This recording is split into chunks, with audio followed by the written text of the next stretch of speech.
اللهم صل على محمد وعلى آل محمد وبارك وسلم علیہ۔ پچھلے سبق میں یہ پڑھا کہ اللہ تبارک و تعالی نے جو رسول انبیاء علیہم السلام بھیجے وہ اپنی مخلوق کے فائدہ کے لیے، نفع کے لیے، اور اس میں اللہ کی حکمت ہے۔ اللہ تبارک و تعالی نے رسول بھیجے مبشرین و منذرین، بشارت دینے والے، ڈرانے والے، اور لوگوں کے سامنے امور دنیا اور امور دین کو صاف صاف بیان کرنے والے، وہ ایسے امور جن کو بغیر انبیاء اور رسل کے مخلوق نہیں جان سکتے تھے، نہیں پہچان سکتے تھے۔ اسی بات کو آگے بڑھاتے ہوئے مصنف فرماتے ہیں کہ اللہ تبارک و تعالی نے حضرات انبیاء علیہم الصلوات والتسلیمات، اللہ نے ان کی مدد فرمائی، ان کی تائید فرمائی معجزات دے کر۔ معجزات کس کو کہتے ہیں؟ معجزتن کی جمع ہے جیم کے کسرہ کے ساتھ۔ یہ ایسا کام، ایسی بات جو خلاف عادت اللہ تبارک و تعالی مدعی نبوت کے ہاتھ پر ظاہر فرما دیتے ہیں۔ جو بھی شخصیت یہ دعویٰ کرے کہ میں اللہ کا نبی اور رسول ہوں، تو اللہ تبارک و تعالی ان کے ہاتھ پر کوئی خلاف عادت کام کو ظاہر فرما دیتے ہیں، اور وہ ایسا کام ہوتا ہے کہ باقی ساری مخلوق مل کر اس طرح کرنے سے عاجز ہو جاتے ہیں۔ اس لیے اس کو معجزہ کہتے ہیں کہ وہ سب کو عاجز کر دیتا ہے۔ اور بعض نے یہ معنی لکھا ہے کہ معجزہ کا مطلب معجزۃ العقل، عقل تھک جاتی ہے اور عقل کے دائرے میں وہ بات نہیں آتی کہ یہ کیسے ہو گیا۔ جیسے آپ سنتے رہتے ہیں نبی پاک صلی اللہ علیہ وسلم کے مبارک ہاتھوں سے، انگلیوں سے پانی جاری ہو گیا، آپ کی انگلی کے اشارے سے چاند دو ٹکڑے ہوا، آپ کے ساتھ درختوں نے اور پتھروں نے بھی آپ کے ساتھ کلام فرمایا، راتوں رات آپ نے آسمانوں کا سفر فرمایا، تو باقی کوئی نہیں کر سکتا۔ یہ معجزۃ الناس، لوگ عاجز ہیں اس طرح کرنے سے۔ اور معجزۃ العقل بھی ہے کہ عقل بھی عاجز ہے، عقل کی بھی ماننے میں نہیں آتا کہ ایسے ہو سکتا ہے۔ تو اللہ تبارک و تعالی یہ معجزات کیوں عطا فرماتے ہیں، اس کی وجہ بھی اور اس کی علت بتائی کہ اگر معجزہ نہ ہوتا تو لوگ ان کو ان کے دعوے میں سچا نہ جانتے اور ان کی بات کو قبول نہ کرتے۔ اب جب وہ معجزہ دکھا دیتے ہیں تو ان کی بات کو لوگ قبول کر لیتے اور دعوی رسالت میں ثابت ہو جاتا کہ وہ سچ بولتے ہیں۔ اور یہ بتایا کہ معجزات کے باوجود بھی عقل تو راستہ نکال لیتی ہے انکار کرنے کا، تو اس لیے جواز عقلی پھر بھی باقی رہتا ہے۔ اگرچہ معجزے کے باوجود ظاہری طور پر انکار کی کوئی گنجائش نہیں رہتی، لیکن عقل پھر بھی کوئی امکان، کوئی راستہ سوچ سکتی ہے کہ یہ سچا نہیں ہے۔ اس کو کہتے ہیں جواز عقلی۔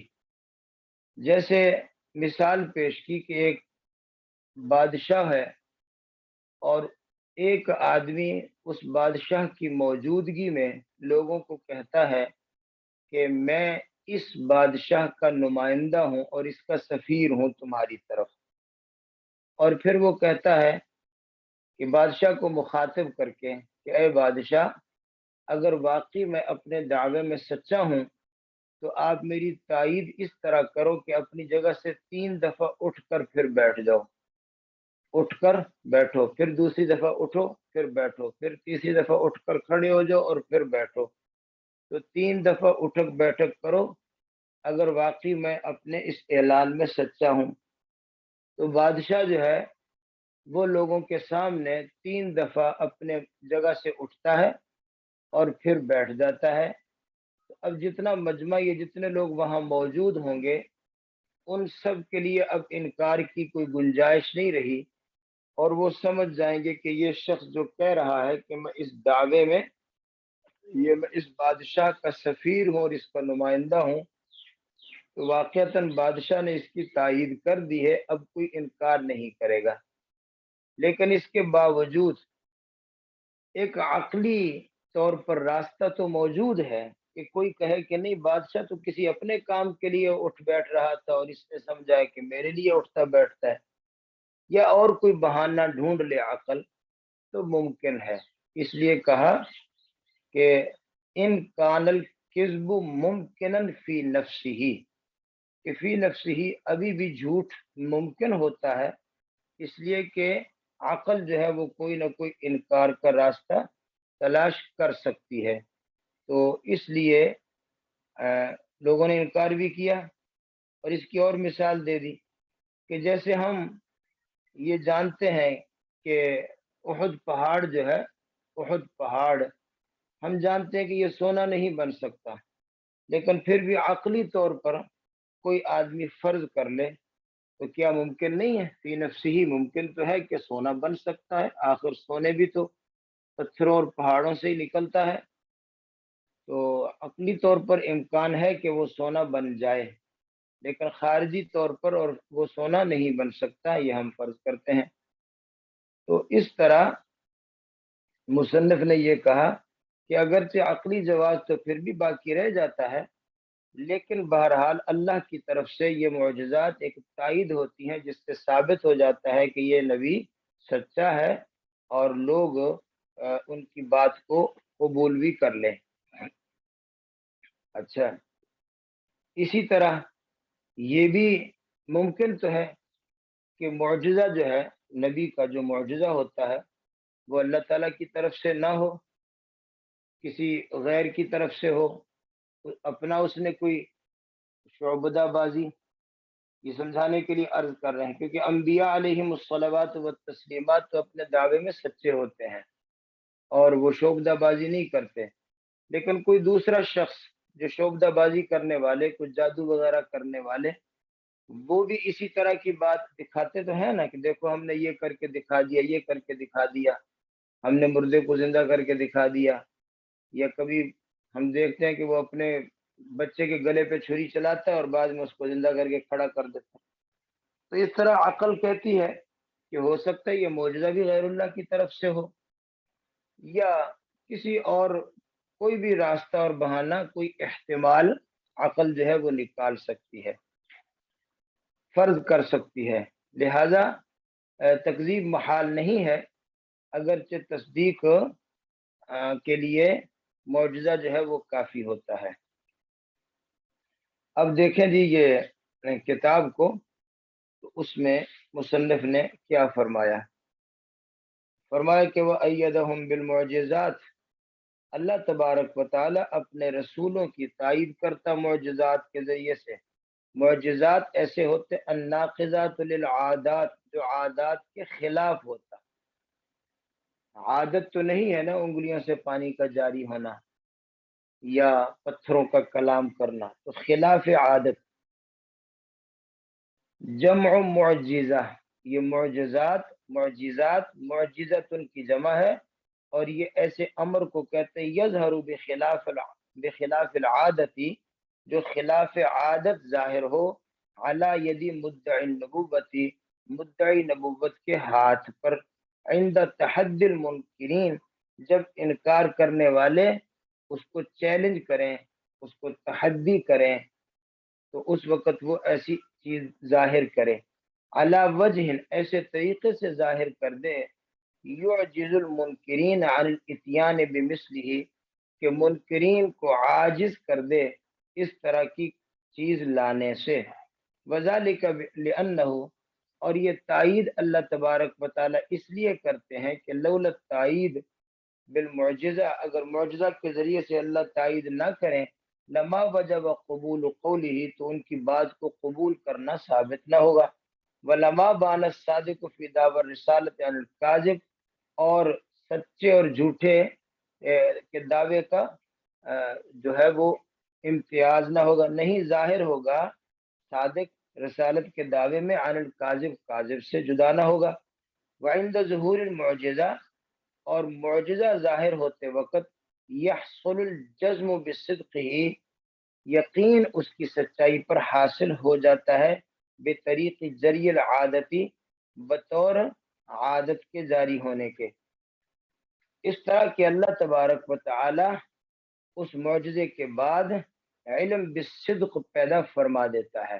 جب لوگ معجزہ دیکھتے ہیں تو لوگوں کو علم بالصدق ہو جاتا ہے، سچائی کا علم ہو جاتا ہے، بأن اللہ تعالی یخلق العلم بالصدق، اس طرح کہ اللہ تبارک و تعالی علم بالصدق پیدا فرما دیتا ہے عقیب ظہور المعجزہ، معجزہ ظاہر ہونے کے بعد۔ وَإِنْ كَانَ عدم خلق العلم ممکنا فی نفسه، اگرچہ علم بالصدق پیدا نہ ہونا بھی فی نفسه ہی ممکن ہے، وذالک، اور یہ اس طرح ہوتا ہے کہ جیسے کوئی شخص ایک جماعت کی موجودگی میں دعویٰ کرے کہ انہ رسول حاضل ملک، وہ اپنے بارے میں کہے کہ میں اس بادشاہ کا قاصد ہوں، اور پھر وہ بادشاہ کو کہے کہ اے بادشاہ اگر میں سچا ہوں تو آپ اپنی عادت کے خلاف اپنی جگہ سے اٹھو 3 دفعہ، اور بادشاہ یوں کر بھی دے، تو جماعت کو حاصل ہو جائے گا ایک ضروری عادی علم بصدق ہی، اس کے سچ ہونے کا، فی مقالت ہی، کہ وہ اپنے کہنے میں سچ ہے، اگرچہ کذب ابھی بھی ممکن فی نفسی ہی ہے، اس لیے کہ امکان ذاتی، اس کا مطلب ہوتا ہے کہ تجویز عقلی، یعنی عقل کوئی راستہ نکال لے گی، عقل کا راستہ نکال لینا، لا ینافی حصول العلم القطعی، وہ حصول علم قطعی کے منافی نہیں ہوتا، ایک طرف علم قطعی ہوتا ہے لیکن دوسری طرف عقل پھر کوئی نہ کوئی راستہ نکال ہی لیتا ہے، کا علم لا، جیسے ہمیں یہ علم ہے کہ جبل احد سونا نہیں بن سکتا، لیکن اس کے باوجود فی نفسی ممکن تو ہے کہ وہ سونا بن جائے، فقضا ہا ہونا، یہاں بھی اسی طرح علم بالصدق حاصل ہوتا ہے عادت کے بموجب، اس لیے کہ یہ جو عادت ہے یہ بھی علم حاصل کرنے کا ہی ایک ذریعہ ہوتا ہے، جیسے حس یعنی جیسے آنکھ کان ان سے علم حاصل ہوتا ہے، اس طرح عادت بھی ایک چیز ہے کہ اس طرح کی بات دیکھنے سے عادت یہ ہے کہ لوگوں کو علم حاصل ہو جاتا ہے اگر اس طرح کی تائید ہو جائے تو۔ ولا یقدح فی ذالک، اور اس میں یہ چیز مانع نہیں ہے، اس میں یہ چیز مانع نہیں ہے کہ معجزہ ممکنہ غیر اللہ کی طرف سے ہو، یعنی عقل یہ راستہ ڈھونڈ سکتی ہے، اور یہ بھی ہو سکتا ہے لال غرض تصدیق، کہ بادشاہ کا اس طرح اٹھنا بیٹھنا جو ہے وہ اس کی تصدیق کے لیے نہ ہو، وہ اپنی عادت کے طور پر بیٹھا ہو، عقل تو یہ بہانہ ڈھونڈ سکتی ہے، او کونہا لتصدیق الکاذب الی غیر ذالک، یا اس کا جو ہے وہ تائید کرنا یہ کاذب کی تصدیق کے لیے ہو کہ یہ جھوٹ بول رہا ہے، لیکن اگر میں نے اس کی بات نہ مانی تو بادشاہ سوچتا ہے کہ یہ پھر مجھے ووٹ نہیں دے گا اور میری حکومت ٹوٹ جائے گی، تو اس لیے مجبوراً کاذب کی تصدیق کرے، الی غیر ذالک من الاحتمال، یہ اس کے علاوہ کوئی اور احتمالات بھی عقل نکال سکتا ہے، جیسے نہیں مانع ہوتا علم ضروری حسی بحرارت النار، آگ کے گرم ہونے پر، یعنی ہر شخص کو یہ ضروری علم حسی حاصل ہے کہ آگ گرم ہوتی ہے، لیکن پھر بھی ممکن تو ہے کہ آگ گرم نہ ہو، امکان تو ہو سکتا ہے، امکان عدم الحرارت للنار، لیکن ممکن ہے کہ آگ جو ہے اس میں عدم حرارت ہو، بمعنی انہ لو قدر عدمها، مطلب یہ کہ اگر فرض کر لیا جائے کہ آگ گرم نہیں ہے تو یہ بھی کوئی محال نہیں ہے، خلاصہ اس کلام کا کیا ہوا کہ اللہ تعالیٰ معجزات سے تائید کرتا ہے، لیکن عقل کے لیے پھر بھی بہانوں کے اور انکار کے راستے ہو سکتے ہیں۔ تو علم میں بطریق عادت کہا، بطریق واجب نہیں کہا۔ بطریق واجب ہوتا تو پھر کوئی بھی انکار کی گنجائش نہ رہتی۔ جی آگے چلیں۔ اب یہ بتایا کہ اول الانبیاء و آخرهم، پہلا نبی سب سے پہلا نبی کون سا اور سب سے آخری نبی کون سا، والدلائل علی ثبوتہما، اور اس کے ثبوت پر کچھ دلائل کہ سب سے پہلا نبی کون سا ہے اور سب سے آخری نبی کون سا ہے۔ سب سے پہلا نبی ہے حضرت آدم علیہ السلام، اور سب سے آخری نبی حضرت محمد صلی اللہ علیہ وآلہ وسلم۔ حضرت آدم علیہ السلام کی نبوت کا کیا ثبوت ہوا؟ تو کہتے ہیں فبالکتاب الدالی علی انہ قد امر ونہی، اس لیے کہ قرآن پاک میں یہ آتا ہے کہ حضرت آدم علیہ السلام کو اللہ نے کچھ امر دیا تھا، کچھ نہیں فرمایا تھا، کچھ حکم دیا تھا، کچھ باتوں سے روکا تھا۔ اور یہ بات بھی قطعی طور پر ثابت ہے کہ آدم کے زمانے میں اور کوئی نبی نہ تھا۔ جب اور کوئی نبی نہ تھا اور اللہ کہتے ہیں ہم نے امر نہیں بھی دیا، باتیں بھی کی حضرت آدم سے، تو یہ باتیں بذریعہ وحی ہی ہو سکتی تھی۔ تو معلوم ہے کہ ان پر وحی آئی، اور وحی جو آئی تو معلوم ہوا کہ وہ واقعی اللہ کے نبی ہیں۔ نبی وہی ہوتا ہے جس پر وحی آتی ہو۔ اسی طرح احادیث میں بھی ان کا نبی ہونا آیا، اور اس طرح امت کا اجماع ہے کہ آدم سب سے پہلا نبی ہے۔ حدیث میں بھی آتا ہے کہ جناب رسول اللہ صلی اللہ علیہ وسلم نے ارشاد فرمایا اول الانبیاء آدم و آخرهم محمد، سب سے پہلا نبی آدم ہوا اور آخری محمد ہے صلی اللہ علیہ وسلم۔ اور اجماع بھی ہے، لہذا جب قرآن میں بھی آ گیا، سنت میں بھی آ گیا، اجماع میں بھی آ گیا، تو پھر اس کا انکار کرنا، حضرت آدم علیہ السلام کی نبوت اور رسالت کا انکار کرنا کیا ہے؟ کفر ہے۔ اچھا، اس کے بعد چلیں نبی پاک صلی اللہ علیہ وسلم کی نبوت۔ اس میں تین باتیں ہیں۔ پہلی بات یہ کہ آپ بھی اللہ کے نبی ہیں، دوسری بات یہ کہ آپ اللہ کے آخری نبی ہیں، ہاں جی، اور تیسری بات یہ کہ آپ نے بھی نبوت کے بہت سارے معجزات ظاہر فرمائے ہیں۔ تو یہاں تین باتیں نمبر وار بیان کرے گا کہ نبی پاک صلی اللہ علیہ وسلم نبی ہیں، اس کا کیا ثبوت ہے کہ آپ نبی ہیں؟ تو کہتا ہے کہ حضور صلی اللہ علیہ وسلم نے نبوت کا دعویٰ کیا، آپ نے خود نبوت کا دعویٰ کیا، اور دعوے کے ساتھ ساتھ آپ نے بہت سارے معجزات بھی ظاہر فرمائے، معجزات بھی ظاہر فرمائے۔ دعویٰ نبوت کیا، یہ کیسے ہمیں پتہ چلا؟ تو فقد علم بالتواتر، کہتے یہ تواتر سے، یہ خبر متواتر ہے۔ متواتر کس کو کہتے ہیں؟ کہ ہر زمانے میں اس کو نقل کرنے والے اتنے لوگ ہوں جن کی تعداد گنی نہیں جا سکتی، اور اتنے لوگوں کا جھوٹ پر اکٹھ ہونا، جمع ہونا محال ہے۔ تو تواتر سے ثابت ہے، اور تواتر کا انکار جو ہے وہ کفر ہوتا ہے۔ تو لہٰذا آپ کا دعویٰ نبوت تواتر سے ثابت ہے۔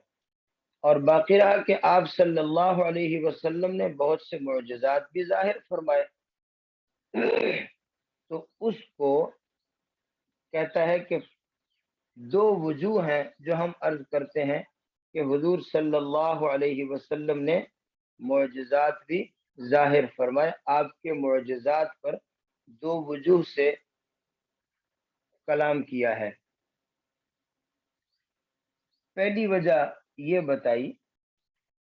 کہ انہ اظہر کلام اللہ، کہ حضور صلی اللہ علیہ وسلم نے ایسا کلام سنایا قرآن پاک، اور کہا کہ یہ اللہ کا کلام ہے، اور اس زمانے کے فصحاء اور بلغاء کو چیلنج کیا کہ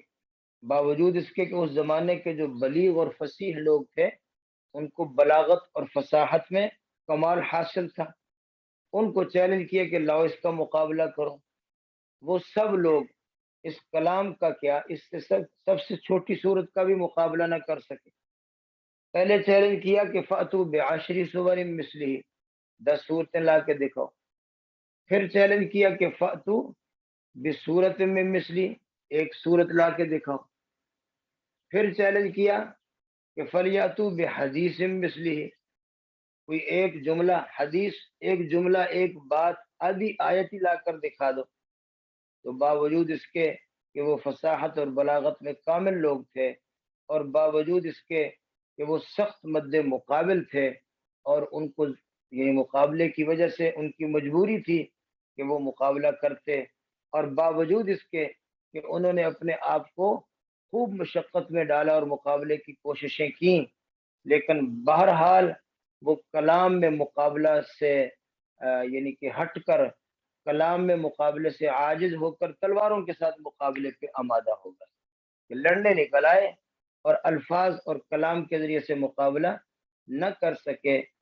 اور اتنی کوشش اور جد و جہد اور اتنی مخالفت اور اتنی فصاحت اور بلاغت میں کمال ہونے کے باوجود قرآن پاک کے جیسا تو کیا، اس کے قریب قریب ایک حرف بھی وہ پیش نہ کر سکے،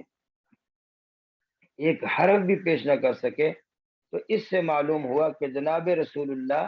صلی اللہ علیہ وسلم اپنے دعویٰ میں سچے ہیں۔ تو ایک تو ظہور معجزہ کی یہ وجہ بیان فرما دی۔ دوسری وجہ یہ بیان فرمائی کہ اس کلام پاک کے علاوہ جناب رسول اللہ صلی اللہ علیہ وسلم نے اور بھی بہت سے خوارق عادت، آپ نے امور جو ہے وہ پیش فرمائے اور آپ سے منقول ہے، اور وہ اتنے معجزات ہیں کہ جو حد تواتر کو پہنچتی ہیں باتیں کہ آپ نے معجزات دکھائے۔ اگرچہ ایک ایک معجزے کی تفصیلات متواتر نہ بھی ہوں،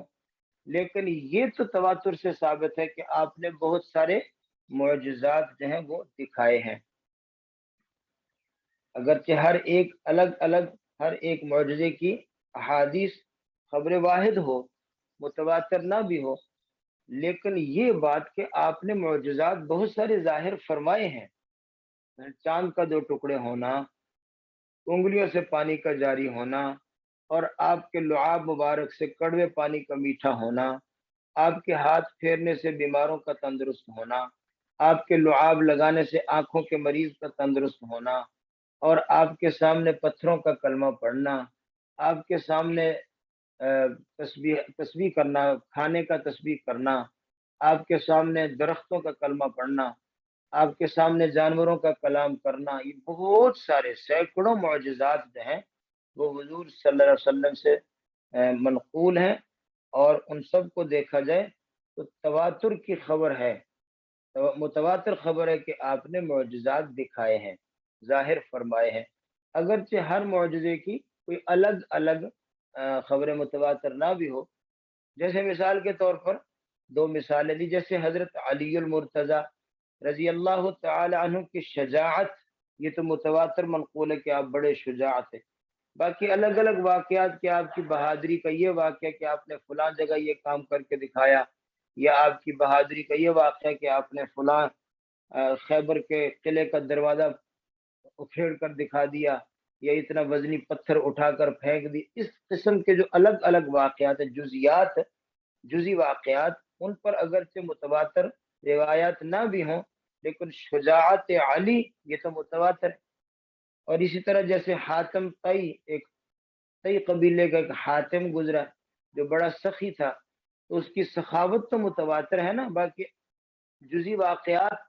کہ اس نے فلاں موقع پر اتنی خیرات کی، فلاں موقع پر اتنے مہمانوں کو کھانا کھلایا،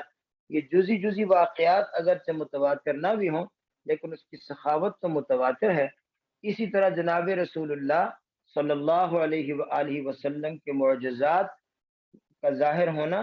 بطور خلاف عادت، یہ خبر متواتر ہے، اگرچہ الگ الگ واقعے کی اخبار جو ہیں وہ خبر واحد ہیں، خبر متواتر نہ بھی ہوں۔ تو اس سے بھی ثابت ہوا کہ آپ نے آپ اللہ کے سچے نبی ہیں اور آپ نے معجزات کو ظاہر فرمایا ہے۔ تو یہ دو وجوہ جو ہیں وہ بیان کیے آپ کی دعوی آپ کے اظہار معجزہ کے۔ اس سے آگے پھر معجزہ کو بطور دلیل کیسے سمجھا جا سکتا ہے، اس پر پھر دو وجوہ آگے بیان کرے گا۔ فی الحال یہ ترجمہ دیکھیں۔ اول الانبیاء آدم، سب سے پہلا نبی آدم ہوا، وآخرهم محمد صلی اللہ علیہ وسلم، اور آخری نبی محمد ہے۔ اما نبوت آدم، حضرت آدم علیہ الصلوۃ والسلام کی جو نبوت ہے، فبالکتاب الدالی، یہ کتاب دلالت کر رہی ہے اس بات پر کہ انہ قد امر ونہی، کہ ان کو امر اور نہیں آیا تھا، مع القطع، اس کے ساتھ ساتھ کہ یہ بات قطعی طور پر ثابت ہے کہ بِأَنَّهُ لَمْ يَكُنْ فِي زَمَنِهِ نَبِيٌّ آخر، ان کے زمانے میں اور کوئی نبی تھا نہیں جس کے ذریعے سے امر نہیں آیا ہوتا۔ تو امر نہیں آتا بھی وحی کے ساتھ ہے، لا غیر، کسی اور ذریعے سے نہیں آتا۔ تو معلوم ہوا کہ وہ ان پر وحی آئی ہے، اور اسی طرح سنت اور اجماع سے بھی ان کا نبی ہونا ثابت ہے۔ تو انکار النبوت ہی علامہ نقل عن البعض یکون کفرا، تو ان کی نبوت کا انکار بعض ائمہ کا یہ فتویٰ ہے کہ انکار کفر ہے، اور باقی رہا نبوت حضرت محمد صلی اللہ تعالی علیہ وسلم کی، فلأنہ، اس لیے کہ آپ نے نبوت کا دعویٰ کیا، وَأَظْهَرَ الْمُعْجِزَةَ، اور آپ نے معجزہ بھی ظاہر کیا۔ دعوی نبوت کہاں سے ثابت ہے؟ فقد علم بالتواتر، وہ تو تواتر سے ثابت ہے۔ اور اظہار معجزہ کہاں سے ثابت ہوا، کیسے ظاہر ہوا کہ آپ نے معجزے دکھائے ہیں؟ تو اس کی دو وجوہ ہیں۔ نمبر ایک، اظہر کلام اللہ، آپ نے اللہ کا کلام دکھایا، اور وتحدى به البلغاء، اور اس زمانے کے بڑے بلیغ لوگوں کو آپ نے چیلنج کیا ہے، مع کمال بلاغتہم، باوجود اس کے کہ ان کی بلاغت کمال درجے کو پہنچی ہوئی تھی، لیکن پھر بھی وہ عاجز ہو گئے اس کا معارضہ کرنے سے، بے اکثر صورت منہ، ایک بہت چھوٹی سی صورت بھی نہ لا سکے، مع تحالکہم علی ذالک، باوجود اس کے کہ وہ اس کے لیے بہت حریص تھے، بہت اپنے آپ کو ہلاکت میں ڈالا انہوں نے، یعنی بہت کوشش کی،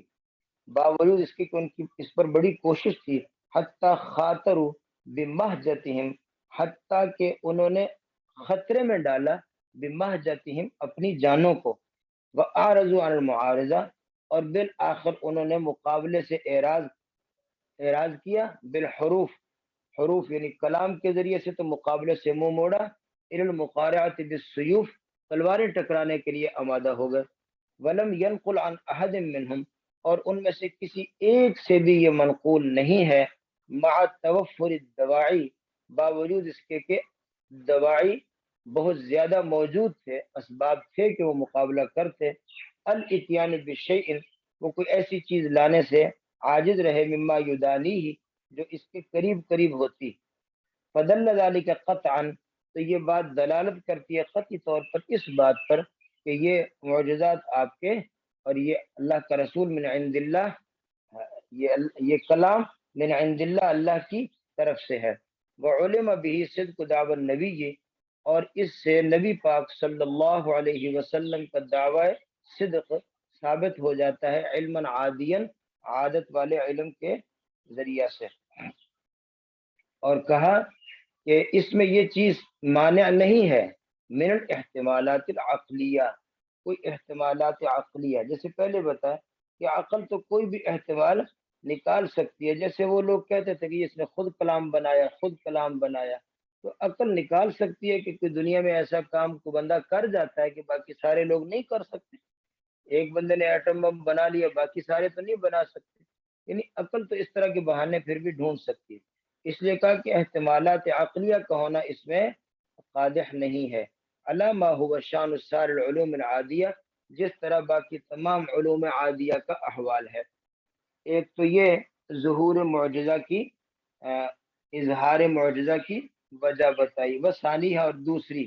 دوسری وجہ کہ آپ سے بہت سے امور، یعنی پہلی وجہ تو یہ بتا دی کہ اللہ کا کلام قرآن پاک یہ عظیم الشان معجزہ ہے جس کا مقابلہ لوگ نہ کر سکے، باوجود اس کے کہ وہ فصیح بھی تھے، بلیغ بھی تھے، ان کو کوشش بھی کرتے رہے نہ کر سکے۔ اور دوسرا اظہار معجزہ کی وجہ بتا رہے ہیں کہ آپ سے منقول ہیں بہت سے امور جو خلاف عادت، ما بلغ القدر المشترک من ہو، جن کی قدر مشترک جو ہے،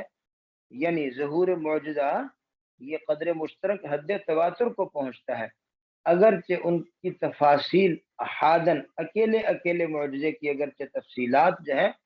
وہ حد تواتر کو نہ بھی پہنچتی ہوں، جیسے شجاعت علی، جیسے حاتم طئی کا سخی ہونا حد تواتر کو پہنچتا ہے، اگرچہ جزی واقعات متواتر نہ بھی ہوں۔ وہی مذکورۃ فی کتب السیر، اور یہ مذکور ہے سیرت کی کتابوں میں حضور کے معجزات کا ظہور۔ وقد یستدل ارباب البصائر علی نبوتہ بوجہین، اور عقل مند حضور صلی اللہ علیہ وسلم کی نبوت پر ان معجزات سے استدلال کرتے ہیں بوجہین، دو وجوہ سے، دو طریقے سے۔ وہ تو پیچھے دو وجوہ تھی اظہار معجزہ کی کہ کیسے آپ نے معجزے ظاہر کیے، اب یہ بتا رہا کہ اہل عقل جو ہیں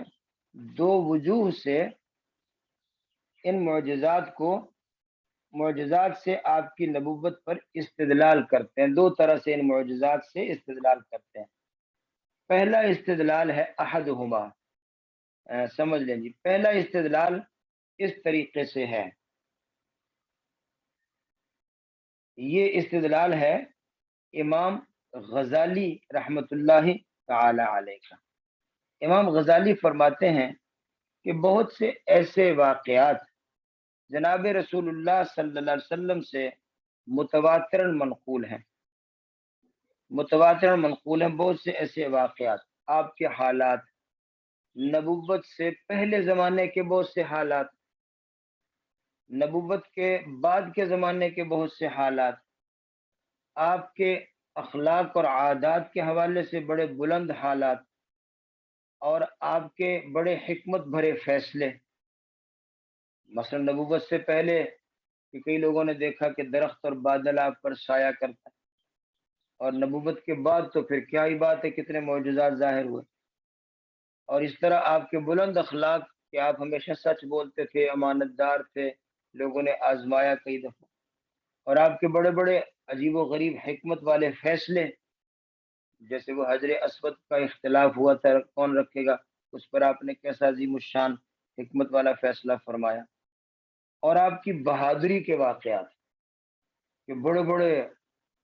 ایسے مواقع جہاں بڑے بڑے بہادر بھی ان کا پتا پانی ہو جائے، لیکن حضور صلی اللہ علیہ وسلم اس موقع پر بھی آگے بڑھتے تھے۔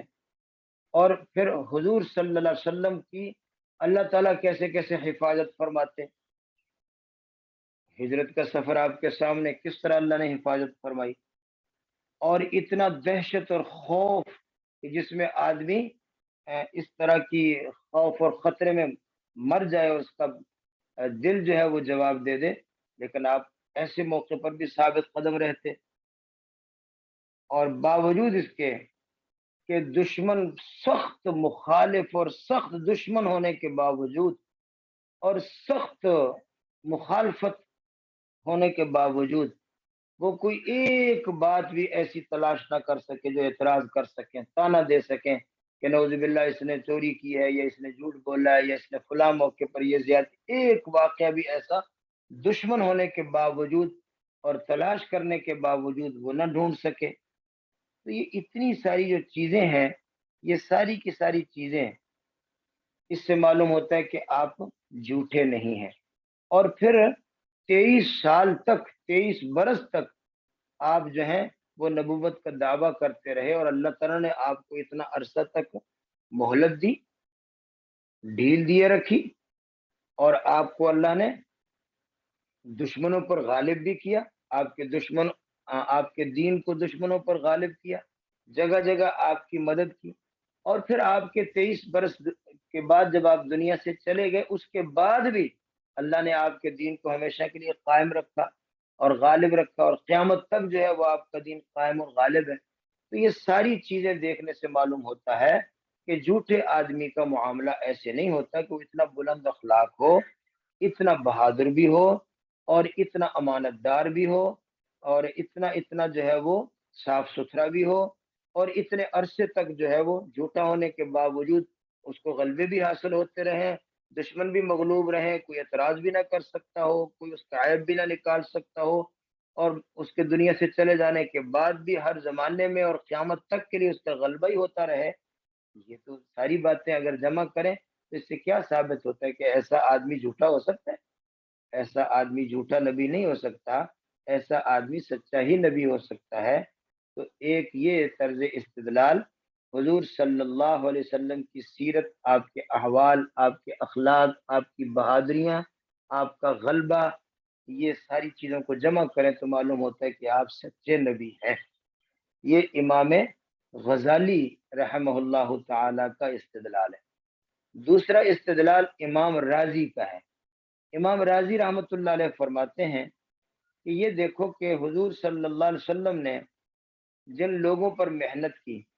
وہ سارے اجڑ تھے، ان پڑھ تھے، جاہل تھے، جانور تھے،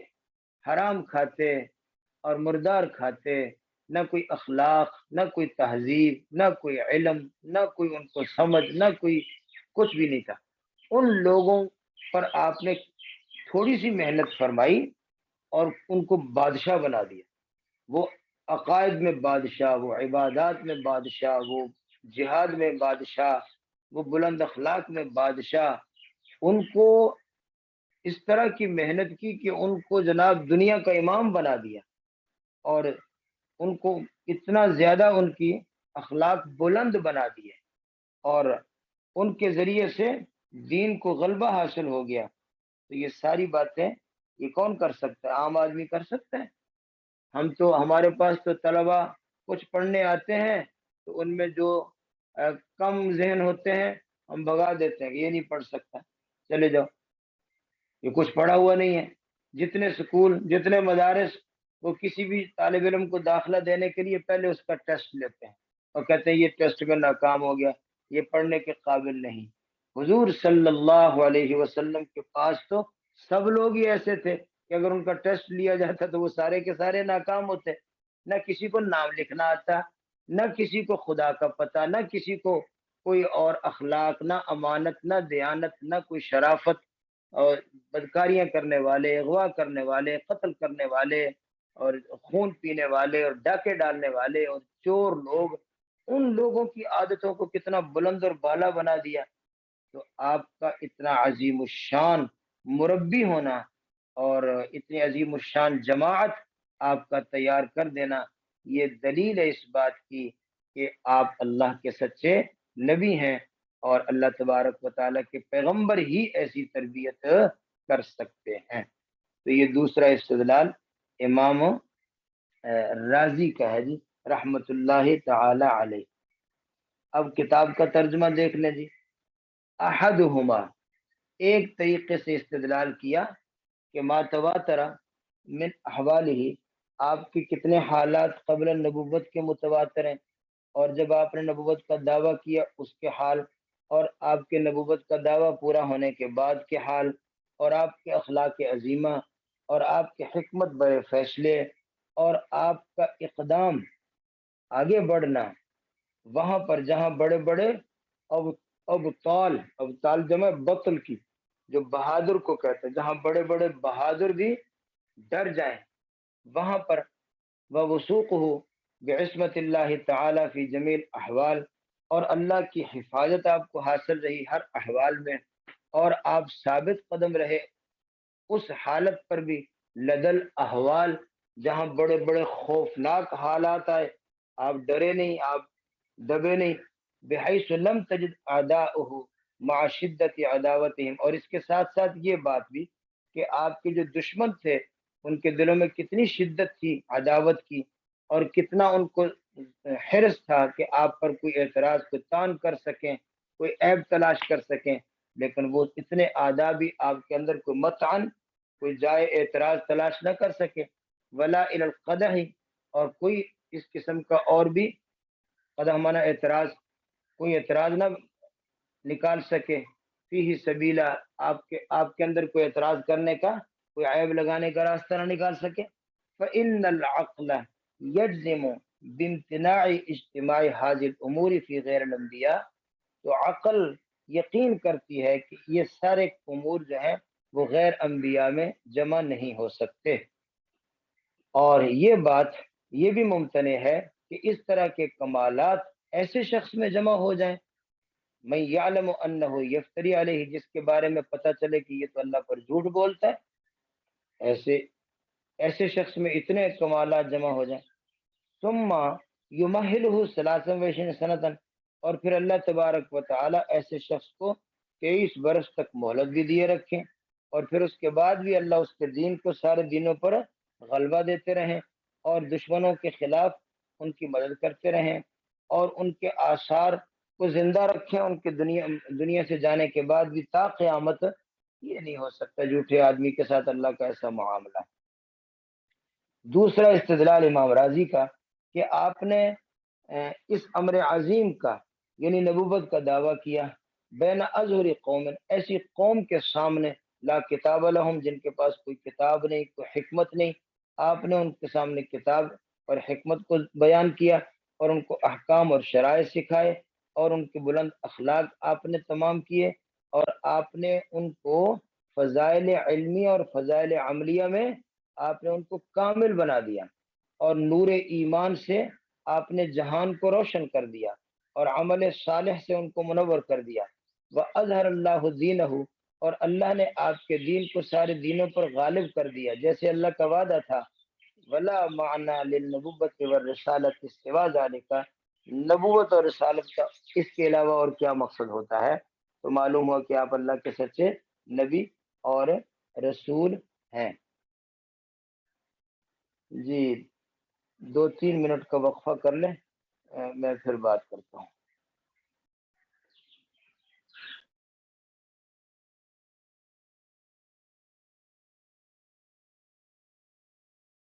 کہ ہمارے نبی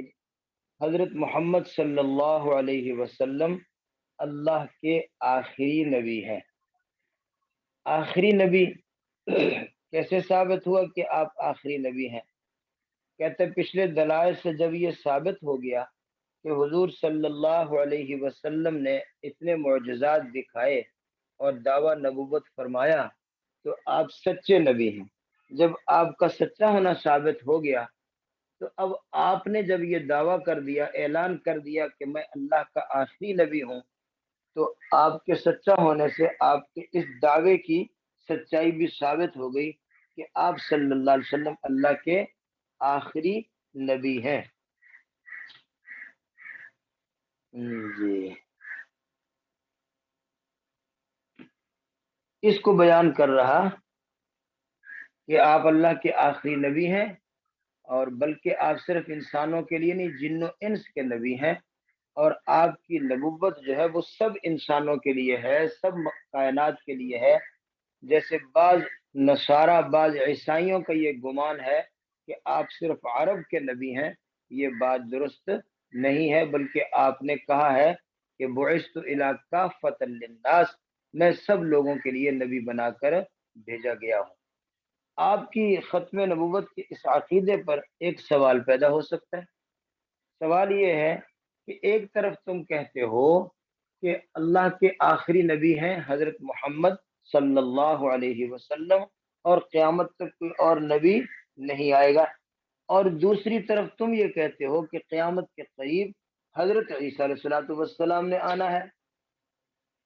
ایک طرف کہتے ہو قیامت تک اور کوئی نبی نہیں آئے گا، دوسری طرف کہتے ہو کہ حضرت عیسیٰ علیہ السلام نے آنا ہے، تو یہ دونوں باتیں متضاد ہیں۔ اس کا جواب دیا کہ حضرت عیسیٰ علیہ السلام نے جو آنا ہے، وہ آ کر لوگوں کو کیا کہیں گے کہ میری نبوت کا کلمہ پڑھو اور میری تعلیمات کی طرف آؤ؟ نہیں، بلکہ وہ حضرت محمد صلی اللہ علیہ وسلم کی اتباع کریں گے، تابعداری کریں گے، اور اپنی شریعت ان کی جو ہے وہ منسوخ ہو چکی ہوگی،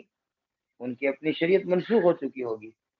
وہ اپنی شریعت کی طرف نہیں بلائیں گے، تابعدار بن کر آئیں گے۔ تو اس کا مطلب یہ ہے کہ حضرت محمد صلی اللہ علیہ وسلم کے بعد کوئی نبی اپنی شریعت لے کر اور اپنی کتاب اور اپنا دین لے کر آنے والا نہیں ہے۔ اور اس کو سادہ الفاظ میں یوں بھی سمجھ لیں کہ حضرت عیسیٰ علیہ الصلوۃ والسلام نبی پاک صلی اللہ علیہ وسلم سے پہلے کے نبی ہیں۔ آنے جانے سے کیا فرق پڑتا ہے؟ ہم جو کہتے ہیں کہ حضور آخری نبی ہیں، اس کا مطلب یہ کہ آپ کے بعد اب کسی کو نبوت ملنے والی نہیں، آپ کے بعد اب کوئی نیا نبی نہیں آئے گا۔ آپ سے پہلے جتنے نبی ہیں ان کی نبوت تو ثابت ہو چکی ہے، وہ تو آپ سے پہلے کے نبی ہیں، آئیں گے تو آپ کی اتباع کریں گے۔ اور اس سے پتہ چل جائے گا کہ حضور صلی اللہ علیہ وسلم یہ صرف امت کے نبی نہیں بلکہ نبیوں کے بھی نبی ہیں، اور نبی بھی آپ کے تابع دار اور آپ کی اتباع کر رہے ہیں، صرف یہ ظاہر کرنے کے لیے وہ تشریف لائیں گے۔ باقی حضرت عیسیٰ علیہ الصلوۃ والسلام کے متعلق بتایا کہ وہ حضور صلی اللہ علیہ وسلم کے خلیفہ ہوں گے، اور وہ آ کر امامت کریں گے، اور حضرت مہدی علیہ السلام ان کی اقتداء کریں گے۔ اگرچہ بعض احادیث اور سیرت کی کتب میں یہ ہے کہ پہلی نماز جب وہ تشریف لائیں گے تو پہلی نماز امام مہدی کے پیچھے پڑھ لیں گے، کیونکہ امام مصلی پر موجود ہوگا، تو اس وقت وہ تشریف لائیں گے۔ امام کہیں گے کہ آپ نماز پڑھائیں، لیکن وہ فرمائیں گے کہ اقامت آپ کی اقتداء میں ہو چکی۔ تو جب کسی امام کے مصلی پر موجود ہونے کی صورت میں اقامت اقتداء میں ہو چکی ہو تو امام کا بدلنا مناسب نہیں ہوتا، تو آپ پڑھائیں نماز۔ تو پہلی نماز تو وہ مہدی کے پیچھے پڑھیں گے، اور بعد میں باقی نمازوں میں وہ امام مہدی کے امام ہوں گے، اور انہی کی امامت جو ہے وہ زیادہ افضل بھی ہے، اس لیے کہ ان کو عہدہ نبوت حاصل ہے۔ بعض واعظین جو یہ کہتے ہیں کہ حضرت عیسیٰ علیہ السلام جب قیامت کے قریب تشریف لائیں گے تو وہ امتی بن کے آئیں گے، نبی بن کے نہیں آئیں گے، یہ بات نہیں کہنی چاہیے، اس طرح کے الفاظ نہیں کہنے چاہیے، اس لیے کہ اللہ نے جس کو نبی بنایا اس کو ہمیشہ کے لیے نبی بنایا۔ اس کا تو معنی یہ ہوگا کہ اللہ نے پہلے ان کو نبی بنا کر بھیجا تھا، اب دوبارہ بھیجیں گے تو اللہ ان سے نبوت کو چھین کر امتی بنا کر بھیج دیں گے۔ جس کو اللہ نے ایک دفعہ نبی بنایا اس سے نبوت چھین سکتی ہے؟ تو اس طرح نہیں کہنا چاہیے کہ وہ نبی بن کر نہیں آئیں گے، امتی بن کر آئیں گے، بلکہ یہ کہنا چاہیے کہ وہ نبی ہی ہوں گے، لیکن وہ تابع دار بن کر آئیں گے اور حضور صلی اللہ علیہ وسلم کی اتباع کریں گے، یہ ثابت کرنے کے لیے کہ باقی جتنے نبی ہیں ان کے تابع دار صرف امتیں ہوتی تھیں، اور یہ آخری نبی کی یہ شان ہے کہ اس کا تابع دار نبی بھی ہیں، اس کے نبی بھی تابع دار ہیں۔ جی، باقی رہا کہ انبیاء کی تعداد کیا ہے، انبیاء کتنے ہیں؟ تو احادیث میں آیا، ایک حدیث میں کہ انبیاء کی تعداد 1,24,000، دوسری حدیث میں کہ 2,24,000۔ اس لیے مصنف کہتے ہیں کہ اولا یہ ہے کہ کوئی عدد متعین نہ کیا جائے، اس لیے کہ عدد متعین کا مطلب تو ہوتا ہے کہ نہ کم نہ زیادہ، اور اگر نبی کم ہوئے اور آپ نے عدد متعین کر دیا تو غیر نبیوں کو نبی مانا، اور اگر نبی زیادہ ہوئے اور آپ نے جو عدد بولا وہ کم ہوا تو پھر بہت سے نبیوں کی نبوت پر آپ کا ایمان نہ ہوا۔ تو اس لیے یہ بات تو طے ہے کہ سارے نبیوں کے نام اور ان کے حالات نہیں بتائے گئے۔ قرآن پاک میں اللہ فرماتے ہیں منہم من قصصنا علیک ومنہم من لم نقصص علیک، بعض کے واقعات آپ کو بتائیں بعض کے نہیں بتائیں، تو اس لیے کوئی عدد متعین نہ کیا جائے۔ ایک موٹا سا اندازہ ہے کہ 1.25 لاکھ 1.5 لاکھ یا شاید 2 لاکھ 2.5 لاکھ، اس کے قریب قریب اللہ صحیح عدد کو جانتا ہے۔ ہمارے لیے یہ ضروری ہے کہ ہم یہ کہیں کہ یا اللہ جن کو تو نے نبی بنایا، جن کا نام ہمیں معلوم ہے ہم نام بنام ان کی نبوت کو مانتے ہیں، اور جن کا نام ہمیں معلوم نہیں تیرے وہ سچے نبی ہیں، ہم ان کی نبوت پر ایمان لاتے ہیں۔ تو یہ ہے جی خلاصہ اس سبق کا، جو ابھی آپ کے سامنے عنوان ہے مسئلۃ ختم نبوہ۔ دیکھ لیں کتاب کو، کہا کہ جب آپ کی نبوت ثابت ہو گئی اور آپ کا کلام نے اس پر دلالت کر دی، اور وہ کلام جو آپ پر اترا اس نے بھی بتا دیا کہ آپ خاتم النبیین ہیں، اور آپ مبعوث ہوئے ہیں سب لوگوں کی طرف بلکہ جن و انس کی طرف، تو اس سے یہ ثابت ہوتا ہے کہ آپ آخر الانبیاء ہیں، اور آپ کی نبوت صرف عرب کے ساتھ خاص نہیں ہے جیسے کہ بعض نصارہ کا یہ خیال ہے۔ اور اگر کوئی کہے کہ حدیث میں نزول عیسیٰ بھی آیا حضور کے بعد، حضرت عیسیٰ علیہ السلام کا نزول، تو ہم کہتے ہیں جی ہاں یہ بات ٹھیک ہے، لیکن وہ یتابع محمدن،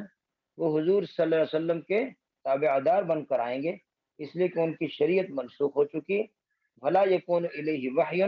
اور اس وقت ان کی طرف وحی نہیں آ رہی ہوگی، ونصب الاحکام، اور ان کے احکام بھی اس وقت موجود نہیں ہوں گے، بل یکون خلیفۃ رسول اللہ، بلکہ وہ اللہ کے رسول کے خلیفہ بن کر آئیں گے۔ ثم الاصح،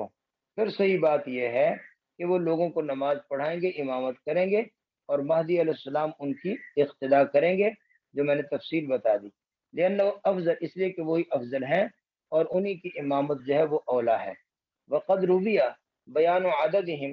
اور انبیاء کے عدد کا بیان بھی بعض احادیث میں ہے، جیسے نبی علیہ الصلوۃ والسلام سے منقول ہے کہ آپ سے پوچھا گیا کہ انبیاء کتنے، تو آپ صلی اللہ تعالی علیہ وسلم نے ارشاد فرمایا 124,000، 1,24,000، اور ایک روایت میں 100,024، 2,24,000۔ اور اولا یہ ہے کہ اللہ یقتصر علی عدد فی التسمیہ، کہ عدد متعین نہ کیا جائے، اس لیے کہ اللہ تعالیٰ کا فرمان ہے منہم من قصصنا علیک ومنہم من لم نقصص علیک، بعض نبیوں کے واقعات آپ کو بتائے اور بعض کے ہم نے آپ کو نہیں بتائے، تو اس لیے متعین نہ کیا جائے۔ اور عدد کے بیان کر لینے میں یہ خطرہ ہے کہ داخل ہو جائے اس میں وہ من لیس منہم، جو نبی نے، اس لیے کہ اگر عدد اکثر ان کے عدد سے بول دیا تو یہ خطرہ ہوگا۔ اور دوسرا خطرہ، یہ کچھ خارج ہو جائے، باہر رہ جائے وہ من ہوا فیہم، جو باقی نبی ہے، اگر کوئی اقل عدد بول دیا تو اس لیے عدد متعین نہ کیا جائے، یعنی یوں کہا جائے کہ ان خبر الواحد علی تقدیر اشتمال علی جمیع الشرائط المذکورہ فی اصول الفقہ لا یفید الا الظن، یہ خبر واحد ہے 1,24,000 یا 2,24,000، یہ عدد کی جو بھی احادیث ہے وہ خبر واحد ہے، اور خبر واحد اگر تمام شرطوں کے مطابق درست بھی ثابت ہو جائے تو اصول فقہ کی کتابوں میں یہ موجود ہے کہ اس سے ظن کا فائدہ ہوتا ہے، تو ظن اور یقین اس میں فرق تو ہے، تو خبر واحد بھی اگر صحیح اور درست بھی ہو تو ظن کا فائدہ ہوگا، تو اس لیے عدد متعین جو ہے وہ مظنون ہوگا، اور ہم نے تو یقینی طور پر نبیوں کی نبوت کو ماننا ہے، لہذا عدد متعین نہ کیے جائے۔ ولا عبرت بالظن فی باب الاعتقادیات، باب الاعتقاد میں ظن کا اعتبار نہیں ہوتا، خصوصاً یہ ایسا موقع ہے کہ یہاں پر روایت بھی مختلف ہے، ایک روایت وہ 1,24,000 کی، دوسری روایت 2,24,000 کی، تو جب وہ اختلاف روایت پر بھی مشتمل ہو، وکان القول بموجبہ بما یفضی الی مخالفت ظاہر الکتاب، اگر کوئی شخص عدد متعین کرے گا تو یہ بات اس کو ظاہر کتاب کی مخالفت کی طرف لے جائے گی، اور وہ یہ کہ بہت سے انبیاء جن کا ذکر نبی پاک کو نہیں بتایا گیا، وَيَحْتَمِلُ مُخَالِفَةُ الْوَاقِعِ، اور واقعتاً یہ مخالفت کا احتمال ہو جائے گا عدد متعین کرنے میں، وَهُوَ عَدَّ النَّبِيِّ مِنْ غَيْرِ الْأَنْبِيَاءِ، خطرہ ہوگا کہ نبی غیر الانبیاء کو نبی بنا دیا، یا غیر نبی او غیر النبی من الانبیاء، یا انبیاء میں سے کسی دوسرے کو غیر نبی بنا دیا، عدد متعین کرنے میں یہ خطرہ ہے، بنا ان، کیونکہ بنا اس بات پر ہے کہ عدد متعین جو ہے وہ اپنے مدلول میں خاص ہوتا ہے، اگر کہا 1,24,000 تو اس کا مطلب ہے 1,23,000 نہیں، 25 بھی نہیں، تو وہ اپنے مدلول میں خاص ہوتا ہے، لا يحتمل الزیادت والنقصان، اس میں زیادتی اور کمی کا احتمال تک نہیں ہوتا، اس لیے عدد متعین نہیں بولنا چاہیے۔ سبحان ربک رب العزت عما یصفون وسلام علی المرسلین والحمد للہ رب العالمین، اللہم آمین بحرمت النبی الکریم علیہ وعلی آلہ الصلاۃ والتسلیم برحمتک یا ارحم الراحمین۔